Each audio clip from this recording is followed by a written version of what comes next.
மாமே ஷூலாம் போட்டு வந்திருக்கிற. எதுக்கு வந்திருக்குன்னு எனக்கு தெரியாதா? டீ குடிக்க வந்தியா வீட்டுக்கு வந்தியான்னு எனக்கா தெரியாது. அது ஒரு தருணையாத்தான் அலையிற கொஞ்சம் நாளா. பார்த்து மாமே சிக்கி செதஞ்சிடாத. ஷூவும் பிளாக் கலர் சட்டையும் போட்டா எங்கேயோ கிளம்பிட்டு அர்த்தமா?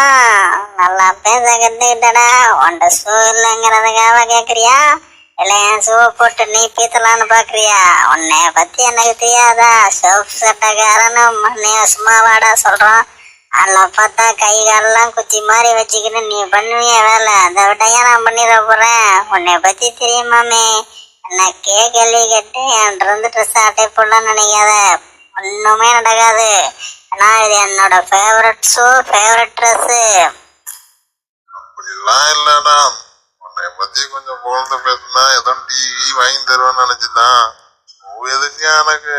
நானே கை கால குச்சி மாதிரி இருக்கேன்னு நீ ஏன் சொல்ற? அப்புறம் அப்புறம் ஷூ போட்டாலே ஒரு டீயும் வடையும் வாங்கி தாயேன், சாப்பிட்டுடியே பேசலாம். மாமே சிங்கிள் டீக்கே இப்படி பேசுறிய, மதியம் சோத்துக்கு எவங்கிட்டனாலும் போய் சிக்கனா என்னம்மா பேசுவ? காசு இல்லாமையோட அலையிற, கை கால் குச்சியா இருக்குன்னு சொல்லிட்டு உடம்ப போடுறா. என்னைய கட்டில் நல்லா அகலமா வச்சிருக்க, சாப்பிட்றதுப்புறம் வகுத்துல வச்சிருக்காரா. கொஞ்சமாச்சும் கை காலுக்கு அனுப்புடா டேய். சிங்கிள் டீயும் வடை தானடா வேணும், வாங்கி தரேன். அதுக்குன்னு இப்படி ஓவரெல்லாம் புளிவிக்கிட்டு அலையாத.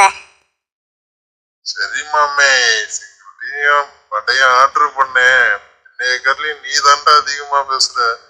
வடைய ஆர்டர் பண்றா, சாப்பிட்டுட்டே பேசலாம்.